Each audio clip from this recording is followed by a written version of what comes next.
আসসালামু আলাইকুম বন্ধুরা, আশা করি সবাই সুস্থ আছেন। স্ক্রিনে বর্তমানে আপনারা যে বোমাটির ছবি দেখছেন, এটার নাম হলো GBU-57। আমেরিকার তৈরিকৃত এই বোমাটির আরেকটি ছোট নাম রয়েছে, সেটা হলো MOP।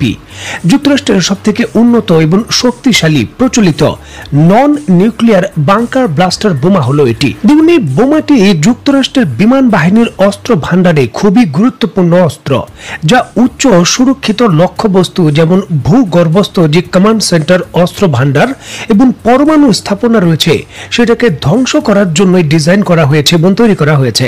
যুক্তরাষ্ট্রের দেওয়া তথ্য অনুসারে এই বোমাটির ওজন প্রায় 30,000 পাউন্ড বা 13,600 কেজি বা 13.6 টন।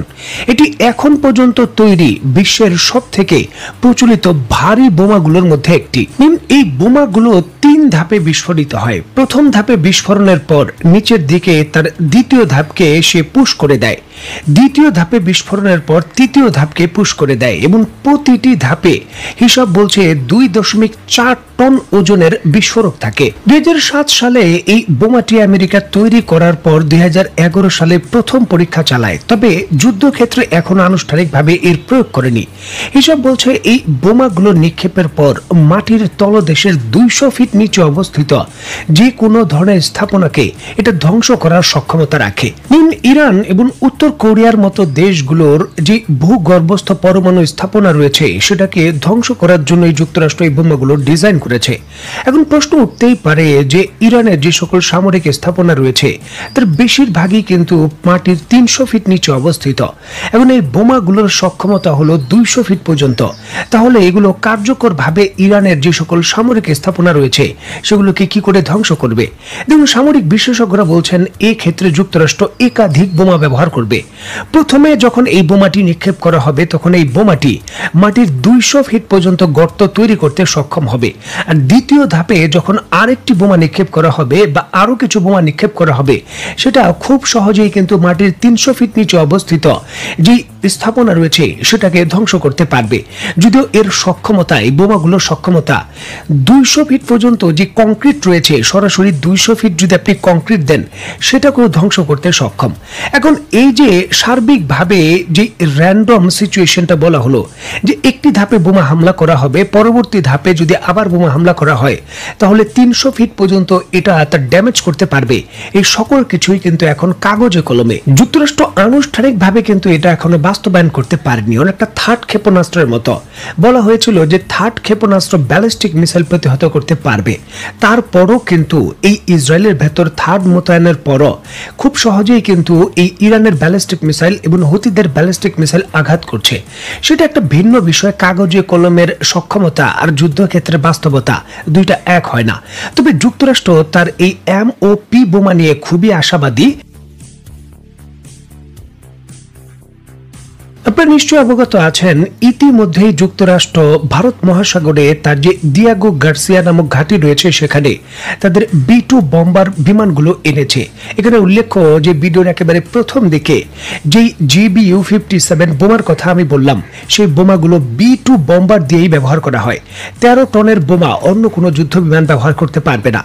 যে বোমায় সুসজ্জিত হয়ে এই GBU-57 বোমায় সুসজ্জিত হয়ে B2 বম্বারগুলো এখন ইরানের উপকূল থেকে খুব একটা বেশি দূরে নয়, দিয়াগো গার্সিয়াতে উপস্থিত হয়েছে। আর ঠিক এমতো অবস্থায় ডোনাল্ড ট্রাম্প গতকালকেই NBC নিউজকে তার সাক্ষাৎকারে বলেছেন, যদি ইরান পরমাণু ইস্যুকে কেন্দ্র করে যুক্তরাষ্ট্রের সঙ্গে সমঝোতায় না আসে, চুক্তি না করে, তাহলে ইরানের স্থাপনাকে লক্ষ্য করে এই GBU-57 যে বোমা রয়েছে সেই বোমা হামলা করা হবে। অত্যন্ত গুরুত্বপূর্ণ এই বিষয়টিকে কেন্দ্র করে বাংলাদেশের সংবাদ মাধ্যম থেকে শুরু করে আন্তর্জাতিক সংবাদ মাধ্যম রয়টার্স খুবই গুরুত্ব সহকারে এই খবরটি প্রকাশ করেছে। এবং সার্বিক পরিস্থিতিকে কেন্দ্র করে জেনুইন থ্রেট রয়েছে। ইরান ঠিক যেইভাবে পরমাণু স্থাপনার উন্নতি করছে, পরমাণু ইউরেনিয়াম মজুত করছে এবং তাদের মিসাইল সক্ষমতা বাড়ছে, ইসরায়েল এবং যুক্তরাষ্ট্র তাদের নিরাপত্তার জন্য সব থেকে বড় হুমকি এই জিনিসটাকে মনে করে এবং জরুরি ভিত্তিতে এই জিনিসটা তারা নিবৃত করতে চায়। আর এর জন্য যুক্তরাষ্ট্র অলরেডি B2 বম্বারকে এই GBU-57 বোমাতে সুসজ্জিত করে দিয়াগো গার্সিয়াতে মোতায়েন করেছে। আর এরপরই সরাসরি এই বোমা হামলার কথা বলা হলো। দেখুন, বিষয়টি আন্তর্জাতিক সংবাদ মাধ্যম এবং সামরিক বিশেষজ্ঞদের কাছে তোলপাড় তৈরি করে দিয়েছে। সামরিক বিশেষজ্ঞরা এই কথাটা এক বাক্যে স্বীকার করেছেন যে যুক্তরাষ্ট্রের ক্ষমতায় অন্য কেউ প্রেসিডেন্ট হিসেবে যদি থাকতেন, তিনি হয়তো সংযত আচরণ করতেন। বিশ্ব অর্থনীতির কি হবে, সার্বিক পরিস্থিতি কি হবে, তেলের দামের বৃদ্ধির অবস্থা কি হবে, সেই জিনিসগুলো বিবেচনা করে হয়তো ইরানের বিরুদ্ধে পদক্ষেপ নিতেন। তবে ডোনাল্ড ট্রাম্প এমন ব্যক্তি নন। ডোনাল্ড ট্রাম্প অনেক সময় হুটহাট করে বড় সিদ্ধান্ত বাস্তবায়ন করে ফেলেন। এর পূর্বেও কিন্তু ইরানের যে লিডার ছিল মিস্টার কাসেম সুলেমানি, তার উপর কিন্তু এই ডোনাল্ড ট্রাম্পের নির্দেশেই হামলা হয়েছিল এবং ওই সময়ও কিন্তু যুক্তরাষ্ট্রের ঘাঁটিতে মিসাইল হামলা করেছিল ইরান। এটি একটি নজিরবিহীন সিদ্ধান্ত, কারণ যুক্তরাষ্ট্রের কোনো প্রেসিডেন্টই ইরানের বিরুদ্ধে এইভাবে সামরিক এত বড় পদক্ষেপ নেয়নি। বিশেষ করে বড় ধরনের একজন কমান্ডারের বিরুদ্ধে এই ধরনের হামলা করে তাকে নিহত হওয়ার ঘটনা একেবারে দুর্লভ।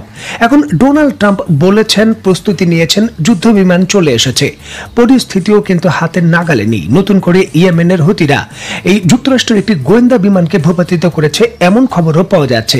মানে পরিস্থিতি সার্বিক র্যান্ডম তৈরি হয়ে গেছে যে ডোনাল্ড ট্রাম্প হুটহাট করে এই ধরনের বড় সিদ্ধান্ত নিয়ে নিতে পারেন এবং সার্বিক পরিস্থিতি একেবারে নিশ্চিতভাবেই সর্বোচ্চ ঝুঁকিপূর্ণ অবস্থানে চলে গেছে। যে কোনো ধরনের পরিস্থিতি যুদ্ধের মাধ্যমে সমাধানের চেয়ে আলাপ আলোচনার মাধ্যমে সমাধান করাই শ্রেয়।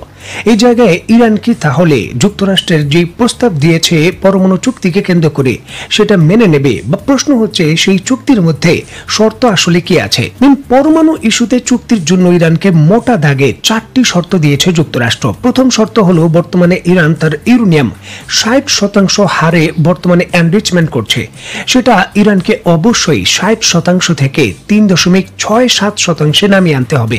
দ্বিতীয় আরেকটি গুরুত্বপূর্ণ শর্ত হলো, যেটা এর পূর্বেও যে পরমাণু আলোচনা ছিল সেখানে ছিল, ইরানের যে ক্ষেপণাস্ত্র কর্মসূচি, বিশেষ করে ব্যালিস্টিক ক্ষেপণাস্ত্র কর্মসূচি, সেটা বন্ধ করে দিতে হবে।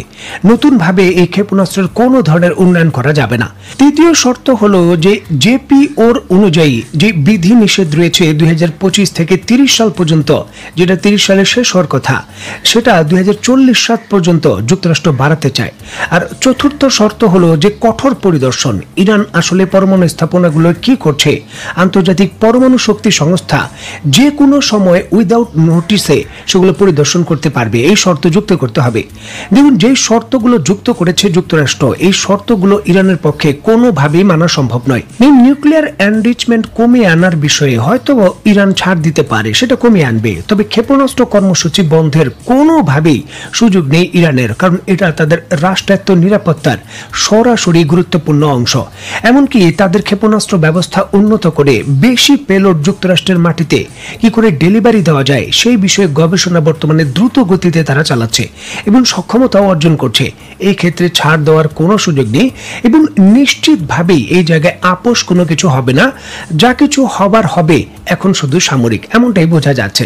তো বন্ধুরা, যখনই এই বিষয়কে কেন্দ্র করে আরো নতুন আপডেট আসবে, সাথে সাথেই আপনাদের আমি জানাতে চেষ্টা করব। সেই পর্যন্ত সবাই ভালো থাকবেন, সুস্থ থাকবেন এবং বাংলাদেশকে ভালোবাসবেন। আল্লাহ হাফেজ। সুপ্রিয় দর্শক মণ্ডলী, সম্মানিত দর্শক শ্রোতা, এতক্ষণ আপনারা যে প্রতিবেদনটা দেখলেন, আশা করছি এই প্রতিবেদনটা আপনাদের খুবই ভালো লেগেছে। আরও ভালো ভিডিও পেতে এসআই মোল্লা 24 নিউজ ইউটিউব চ্যানেলের সাথে থাকুন। পরবর্তীতে আরও ভালো ভিডিও নিয়ে হাজির হব। ততক্ষণে সবাই ভালো থাকুন, সুস্থ থাকুন, শেয়ার করে এসআই মোল্লা 24 নিউজ ইউটিউব চ্যানেলের সাথেই থাকুন। আল্লাহ হাফেজ।